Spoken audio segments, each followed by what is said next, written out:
नारायण नारायण नारायण राम राम राम राम राम राम राम राम राम नारायण नारायण नारायण नारायण। कोई बात हो तो बोलो। तो कल शाम वाली बात है। कल शाम में आप नारी की इज्जत कहीं छोड़ दे चलेगा, मन की गुलामी क्या बेटा। कल शाम में आप कहना बड़े नहीं मानव जन की विशेषता बड़े कि खाना छोड़ो तो बेटा कुत्ता सुअर नहीं करेगा। अपनी यार की बात सुनाओ जो कोई कक्षा मारे न मारे तो क्या बात है खास? खास यही बात ये भी तेरे सुनो कौन सा सुनाओ कि मैं मन में लेकर अच्छा। हाँ बात ठीक है। तो इसमें अभिमान हो सकता है भाई, इसमें कहने वाले का अभिमान हो सकता है कि मैं बहुत बढ़िया बातें सुनाता हूँ। तो अभिमान तो पसंद करने वाली चीज है।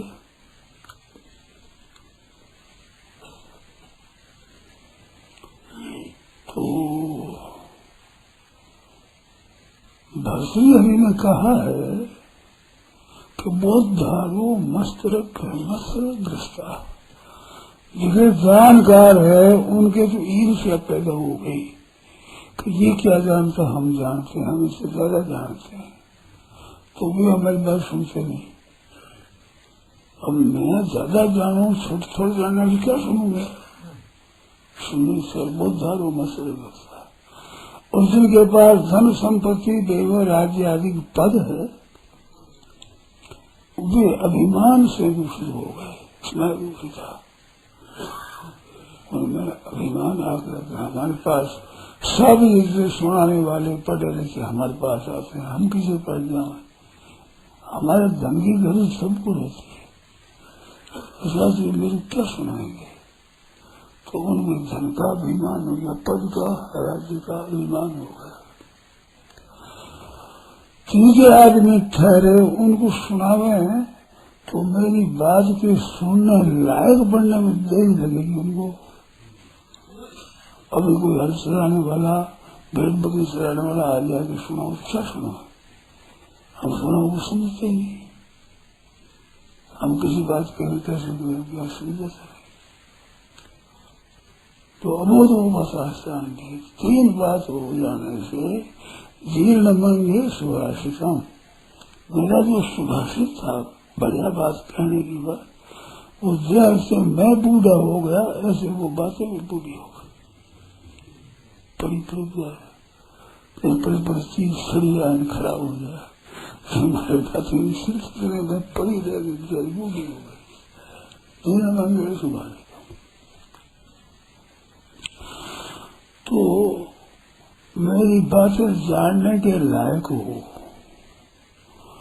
और उसमें अभिमान न हो, ना राज्य पद आदि का हो और ना विद्या बुद्धि आदि का भी हो, जानकारी भाई। तो ऐसा अभिमान होता वो सुनता नहीं। तो सुनने वाला अभिमान रहित हो, जिज्ञासा बीच हो, जानने की इसमें भूख हो, जानू में और मेरी बातें सुनने की योग्य हो, वैसा क्षेत्र हो तैयार तो सुन सके। तो योग्यता भी हमारे कमती से भी काम चल जाएगा। खास करके जिज्ञासा हो, सुनने की इच्छा हो जोरदार, तो उनके सामने बातें कही जा सकती है। तो क्या कहा जा सकता है? तो अब ध्यान गया, हमारी जो एक सांसारिक भोगों में और करने में रुचि है ना, ये क्या चीज है? हमें जो अपने भोग भोगे हैं, भोगने में सुख लिया है, उसके संस्कार भीतर पड़े रहते हैं। वे संस्कार पड़े हुए उनको वासना कहते हैं, सांसारिक सुखों की वासना। जैसे गंध आती है ना, ऐसे उनकी गंध रूप से भीतर रहती है, वो वासना रहती है। वो वासना संयोग से तो उद्बुद्ध होती है। कोई वैसा संयोग मिल जाए जिस भोग ने हमने भोगा है, वो भोग सामने आ जाए तो उससे वो जागृत हो जाती है। वासना है वो जागृत हो जाती है। हमें पता ही नहीं सर, जैसे जमीन है, बार जमीन में देखो तो घास के और दाने मिलेंगे नहीं, पर वर्षा होते ही वे अंकुर देते, हरियाली अंकुर आ जाते हैं। थोड़े दिन में पृथ्वी हरी हरी नजर जाती है। तो वे अंकुर बीज तो थे ना पहले, बार ढूंढो नहीं मिलेंगे, वो वर्षा होने से उद्बुद्ध हो जाते हैं। ऐसे वासना भीतर पड़ी जाती है। वो सामने भोग पदार्थ आते हैं, उन पदार्थों से उद्बुद्ध हो जाती है, वो अंकुर निकल जाता है, जैसे भी बीज निकल जाता है। वो जो वासना अंकुरित होती है उसमें एक रुचि रहती है। मान ये चीज एक अच्छी है, सुख हो, वो अच्छा करने की रुचि होती है, वो एक रुचि पैदा होती है। रुचि से फिर कामना होती है, इच्छा मानो हो जाए। वासना उद्बुद्ध होती है, उससे रुचि होती है, रुचि से कामना होती है। तो वो कामना होती है, उसमें फिर दो भाग हो जाते हैं, एक रुचि एक अरुचि। सुख भोगने की रुचि होती है और वो सुख विरुद्ध दुख आता है, उससे अरुचि होती है। ये तो नहीं हो, ये हो, ऐसे रुचि अरुचि वो पैदा होती है। जिसमें रुचि होती है तो रुचि होती है, उसमें संयोग की रुचि होती है। मान ये बीच हमारे को मिल गया है, ये संयोग की रुचि होती है। संयोग की रुचि होती है तब एक करने की रुचि होती है। कभी उद्योग करो, इसलिए कुछ काम करो, नहीं तो कैसे मिलेगी वस्तु। परिश्रम करो, उद्योग करो, पैसे दो, परिश्रम करो, तो करने की रुचि होती है। तो करने की रुचि होती है, उससे देहाभिमान पैदा होता है। करने की रुचि देहाभिमान। तो पाने की संयोग की रुचि और करने की रुचि से देह का अभिमान पैदा होता है। मैं भी कुछ हूँ, ये देह अभिमान होता है। और देहाभिमान होने पर फिर दोष कई पैदा होते हैं, राग, द्वेष, हर्षण, शोक, चिंता, भय, उद्वेग, हलचल आदि कई दोष पैदा होते हैं। देहाभिमान होने से परिच्छिन्नता आ जाती है अपने में, एक विशेषता से दृढ़ता से हो जाता है ये मैं हूँ, ये संसार, ये शरीर मैं हूँ, शरीर मेरा है और मेरे से भी बढ़ हो गया तो मैं यही मैं हूँ, ऐसा अभिमान हो जाता है। तो ये है बंधन की प्रक्रिया। अब इन छूटने की बात है कि छूटे कैसे। तो छूट जाए और परमात्मा में स्थिति हो जाए, उसको कहते हैं योग। गीता का योग है वो है नित्य योग। तो नित्य योग है वो, हरदम योग है योग। अब नित्य योग होते हुए भी हमारे को वियोग का अनुभव होता है, मैं परमात्मा कितनी दूर है पता नहीं। और संयोग की करने की रुचि से भोग नजीक मालूम होते हैं। ये भोग अपने पास में आ गए और संयोग हो गया और भोग भोग लिया मैंने। और संयोग के लिए करने की रुचि होती है, करने में भोग मिले कैसे तो संग्रह की रुचि होती है।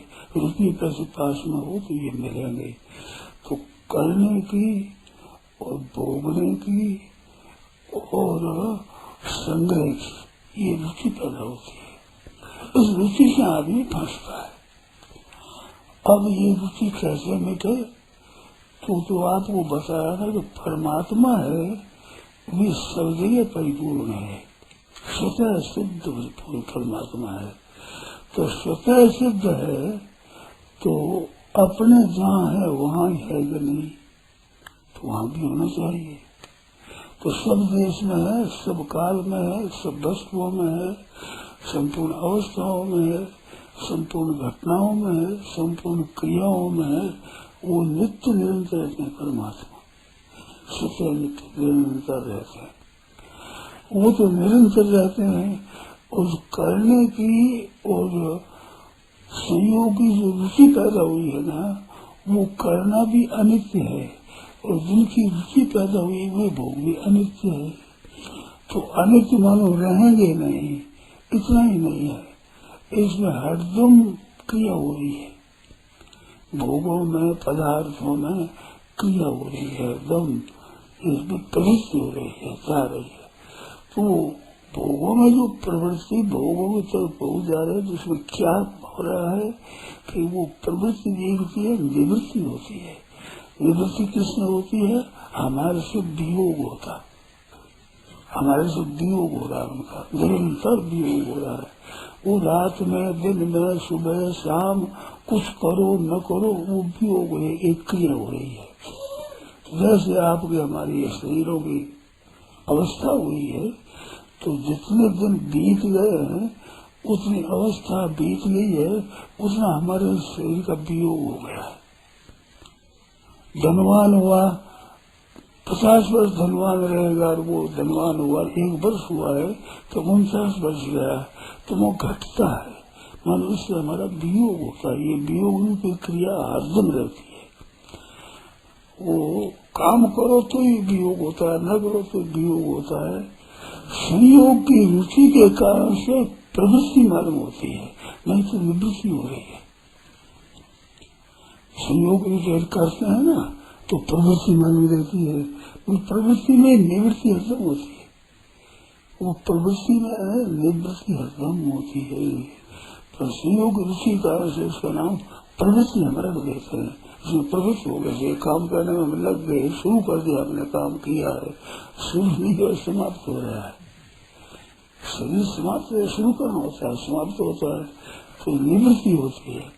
और संयोग करने की रुचि से प्रवृत्ति पैदा होती है, प्रवृत्ति देखती है, प्रवृत्ति देखने में उस प्रवृत्ति में भी निवृत्ति हो रही है, उस प्रवृत्ति की भी निवृत्ति हो रही है। हमने बोलना शुरू किया तो बोलना समाप्त की तरफ जा रहा है, बोलना बोला समाप्त होगा ना, तो हम 20 मिनट बोले, आधा घंटा बोले, आधा घंटा बोले, उनमें 5 मिनट बोले तो 25 मिनट ही रहे, 25 मिनट बोले 5 मिनट बोले 20 मिनट ही रहे। तो ये कमी होने, वियोग होना हमारे से, ये वियोग तो होता ही रहता है। हम चाहे बोलने की प्रवृत्ति करते हैं, पर प्रवृत्ति में भी वो निवृत्ति हो रही है, स्वतः हमारे से अलग हो रहा है। तो संसार मात्र अलग हो रहा है, शरीर है, बुद्धि है, इंद्रिय सब नाश की तरफ जा रहे हैं। संसार मात्र प्रलय की तरफ जा रहा है, जगते हो नींद की तरफ जा रहे हैं, प्रलय की तरफ जा रहे हैं, नाश की तरफ, अभाव की तरफ जा रहे हैं। अभाव की तरफ जाते हैं, इसमें जो रुचि होती है भोगने की, सहयोग की और करने की रुचि, ये पैदा होने से हरदम जो नाश हो रहा है, इस तरह से रुचि हट जाती है। संग्रह कर लेंगे, हमारे क्या हो जाएगा, इतना भोग लेंगे, एक सुख हो जाएगा, एक सुख भोग लेंगे, ऐसा हो जाएगा। ये प्रवृत्ति है, वो प्रवृत्ति है, पैदा करके धर्म पैदा करके निवृत्ति जो होती है, धर्म पैदा हुआ तो निवृत्ति है, नहीं हुआ तो निवृत्ति है, उद्योग किया तो निवृत्ति है, ये तो निवृत्ति होती है, आपसे अलग हो रही है। अब निवृत्ति होने पर जिससे निवृत्ति होती है वो आपका है स्वरूप, वो स्थायी उसकी निवृत्ति नहीं होती, वो तो स्वतः सिद्ध है स्वरूप, स्वाभाविक, उसका नाश नहीं होता, उसकी निवृत्ति नहीं होती। संसार है वो नाश की तरफ जाती, ये स्थायी नहीं होती, इसकी तो स्थिति नहीं होती और उसमें विकृति नहीं होती, उसमें निवृत्ति नहीं होती। वो स्वतः सिद्ध एक तत्व है, वो स्वतः सिद्ध तत्व है, उसमें स्थित हो जाए, उसका नाम है योग। गीता में योग कहा है, तम विद्या दुख संयोग वियोगम योग संगीतम। दुखों के संयोग का ही वियोग है, दुख जहाँ स्पर्श ही नहीं आता, दुख आता ही नहीं है, ऐसा है, उसका नाम योग है। तो वो जो स्वरूप है वो है जो का क्यों रहता है, और वो निवृत्ति निरंतर जो की क्यों रहती है, वो निवृत्ति जो की क्यों रहती है, और ये स्वरूप जो का क्यों रहता है। तो जीव का स्थायी रहता है या निवृत्ति नष्ट होती है, नष्ट की निवृत्ति होती है। तो नाश भी ज्यों का त्यों हो रहा है और स्वरूप भी ज्यों का त्यों रह रहा है। अब ज्यों का त्यों जो शरीर रह रहा है उस ज्यों के त्यों शरीर में स्वरूप रहा जाते, उस स्वरूप में स्थिति होने का नाम है योग। तो स्वरूप में स्थिति होने का नाम योग है। उस योग का समत्वम योग सके, निर्दोषमी समम ब्रह्म, ब्रह्म निर्दोष और सम है। तो निर्दोष और सम ब्रह्म है, उसमें स्थिति का नाम हुआ योग। और दुख संयोग वियोग उसका नाम है योग। तो योग का नाम हुआ। एक तो जो निवृत्ति हो रही है, जितनी जितनी निवृत्ति हो जाएगी इतना इतना अपने स्वरूप में स्थिति हो जाएगी। तो निवृत्ति का नाम भी योग हो गया और स्वरूप में स्थिति का नाम भी योग हो गया। तो समत्वम योग उचित स्थिति का नाम भी योग है। और यहाँ दुख संयोग का वियोग है। दुख क्या है? संसार का संबंध, ये दुखालयम शाश्वतम, यही संस्पर्श जब होगा दुख यो नहीं होते, ये सबके सब दुखों के कारण है। तो इसका वियोग हो रहा है, दुखों का वियोग हो रहा है। तो दुखों के वियोग का नाम योग हुआ। तो संसार की निवृत्ति का नाम भी योग है और परमात्मा के स्वरूप में स्थिति होने का नाम भी योग है। इन दोनों में संसार से सर्वथा निवृत्ति हो जाएगी तो समता में स्थिति स्वतः हो जाएगी, और समता में स्थिति हो जाएगी तो संसार की निवृत्ति स्वतः हो जाएगी। दोनों में से एक करने से दोनों हो जाएगा। संयोग योग भी योग हो गया और समत्वम योग हो गया, ये भी योग हो गया। तो इस योग की प्राप्ति करना, अब योग की प्राप्ति के लिए बातें बताई ना, उसके लिए पहले क्या जाना भाई, भरतरी ने कह दिया कि हमारे वो बहुत जानकार है, उनको ईर्ष्या होगी, पहले वो हमारे से कभी सुने, और धन जिसके पास वो हमारे से कभी सुने, और दूसरे बेचारे सुने तो समझते नहीं, तो हमारे जिंदगी होगा तो बात क्या करें, किसको कहें। ये बात है सच्ची कि संसार का वियोग हो रहा है। संसार का वियोग हो रहा है, ये क्रिया है। अब इस क्रिया के भीतर संयोग की रुचि से करते हैं, ये प्रवृत्ति मालूम होती है। ये तो निवृत्ति हो रही है, प्रवृत्ति मालूम होती है। तो प्रवृत्ति एक क्रिया है। वो प्रवृत्ति क्रिया हम करते हैं, वो क्रिया होती है। एक नींद आ जाती है तो नींद की क्रिया होती है।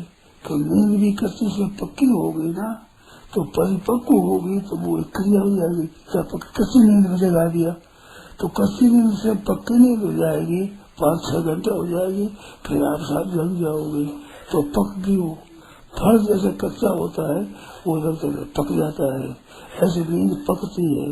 तो पकने में क्रिया हुई ना, पकड़ने में भी क्रिया हुई। और इस क्रिया में वो जो निवृत्ति की क्रिया है, मानो नाश की क्रिया, वो है जो चले, वो कच्ची में और पक्की में सब में चलती है, वो तो निरंतर क्रिया रहती है। और नींद की एक क्रिया होती है, तो नींद की क्रिया में हम अक्रिय हो जाते हैं, कुछ करते नहीं है। तो अक्रिया मालूम देती है, पर तो नाश वाली क्रिया तो निरंतर होती है। तो इसमें एक क्रिया निरंतर होती है, एक नींद की क्रिया है। एक नींद से एक क्रिया दूसरी होती है और होती है। वो क्रिया होती है क्या कि थकावट का मिटना और ताजगी का आना। नींद रहने के बाद में ताजगी आ जाती है, स्वस्थ शरीर ठीक हो जाता है, इंद्रियों में शरीर में ताकत हो जाती है काम करने की। नहीं तो काम करते करते थक जाते हैं ना, वो थकावट दूर हो करके ताजगी आ जाती है। थकावट दूर होती है, ये क्रिया है। ताजगी आती है, ये क्रिया है। तो ये क्रिया एक और होती है, ऐसी एक क्रिया है। इन क्रियाओं में सब में ही वियोग ही वियोग है, स्वरूप से अलग है। स्वतः नाश होता है वो भी स्वरूप से अलग, नींद लेते हैं वो भी स्वरूप से अलग, इस थकावट मिटती है ये भी स्वरूप से अलग, ताजगी आती है ये भी स्वरूप से अलग। तो स्वरूप है वो तत्व, वो है जो का त्यों है। अपना स्वरूप जो नित्य शुद्ध बुद्ध मुक्त स्वरूप, वो है जो का त्यों रहता है, वो किसी के नष्ट नहीं होता। वो चाहे पापी से पापी हो, पुण्यात्मा से पुण्यात्मा हो, और दुरात्मा हो, चाहे महात्मा हो, चाहे संसारी हो चाहे तत्व की हो, शरीर के निगाह में एक क्रिया होती रहती है, परंतु वो जो तत्व है उसमें क्रिया नहीं होती, वो है ज्यों का त्यों रहता है। जैसे नित्य निवृत्ति होती है, ये भी ज्यों की त्यों ही हो रही निरंतर, ऐसे वो स्वरूप है ज्यों का त्यों ही निरंतर रहता है, अक्रिय रूप से निरंतर निर्विकार रूप से रहता है। उस निर्विकार रूप में स्थिति हो जाए, इनसे अलग हो जाए, तो उसकी नाम है मुक्ति।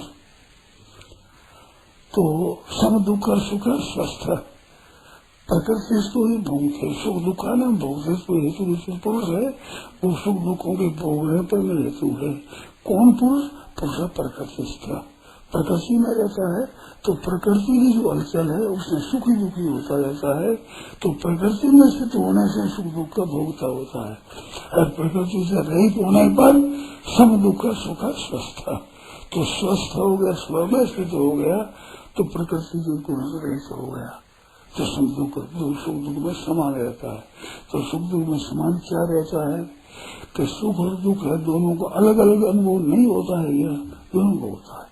बेहोश नहीं हो जाता है, वो बेचैनी नहीं होता है, वो शून्य में नहीं जाता है।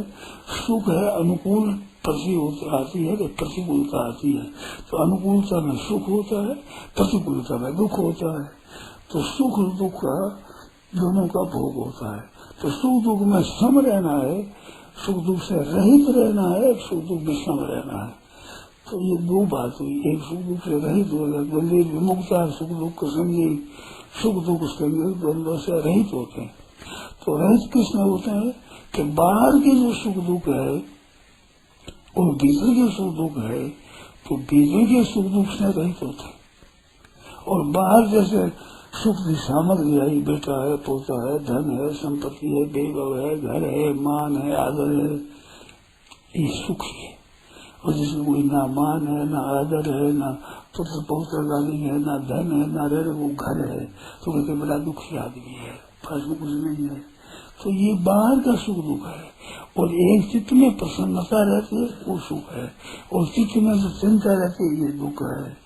तो वास्तव में भीतर के सुख दुखों से तो रहित रहता है, और बाहर के सुख दुखों में समान रहते हैं, तो सुख दुखे समेत। तो ये निर्विकार रहना है, ये योग है। बाहर के सुख दुखों का भीतर असर नहीं पड़े, इसका नाम है योग। समत्वम योग समता रहती है स्वरूप में, तो वो स्वरूप में समता है, वो स्वतः सबके है। तो बाहर की हलचल का त्याग कर दे, त्याग करने दोनों बात है, इनसे कोई संबंध न जोड़े, न उन चल को अच्छा खराब माने, न अच्छा माने, न अपने में माने।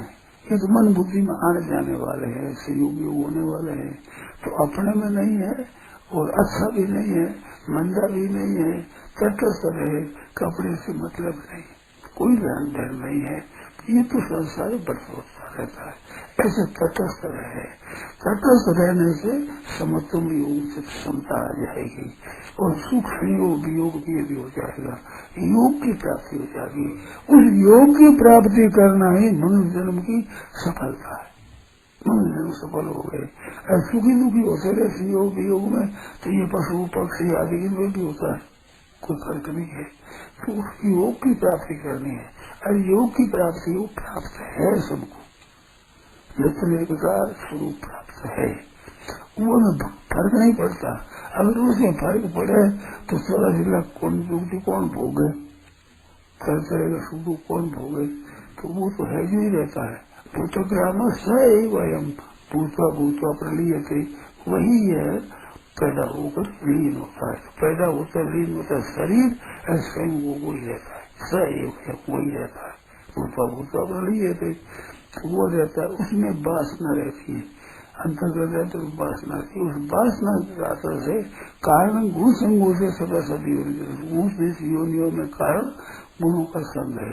तो गुण का ऊर्ध्व बचते लोग सत्वगुण के ऊपर रह जाते हैं, रजोगुण वाले मध्य लोग में रहते हैं, तमोगुण की प्रधानता अधोगति में जाते हैं, नरकों में जाते हैं, स्वराकार में जाते हैं, तो वो लोग गति हम गुणों के अनुसार होते हैं, और गुणों का संग न कर असंग हो गए तो फिर जन्म मरण नहीं होता। तो इनसे तटस्थ होना है, स्वतः जो संसार निवृत्त हो रहा है। सार बात है कि संसार तो आपसे निवृत्त हो ही रहा है, अब निवृत्त होने की जब होने दे, इसकी इच्छा न करे, न करने की इच्छा, न संयोग की इच्छा, न भोग की इच्छा, तो आपसे आप नष्ट हो जाएगा। और आप शुरू है जो तो रह जाएंगे, आपको कोई फर्क नहीं पड़ेगा। वो आपका योग, तब आप योगी हो जाएंगे। ये बात समझने की है। ठीक है, दुख संयोग योगम योग संगीता।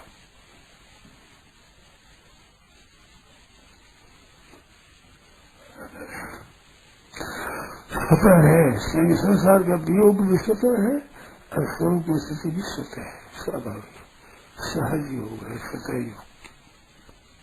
ये जो निवृत्ति हो रही है, तब ये निवृत्ति का नाश नहीं होता है, निवृत्ति होती ही रहती है और उसका भी नाश नहीं होता। स्वरूप है, जीव का क्यों रहता है। अब इसमें कोई शंका हो तो बोले नारायण नारायण नारायण नारायण नारायण नारायण नारायण। राम। यह प्रवचन परम सत्य स्वामी जी श्री राम सुखदास जी महाराज द्वारा दिनांक 31 अक्टूबर 1990 को रात्रि लगभग 8 बजे बीना सर द्वारा पर हुआ। राम।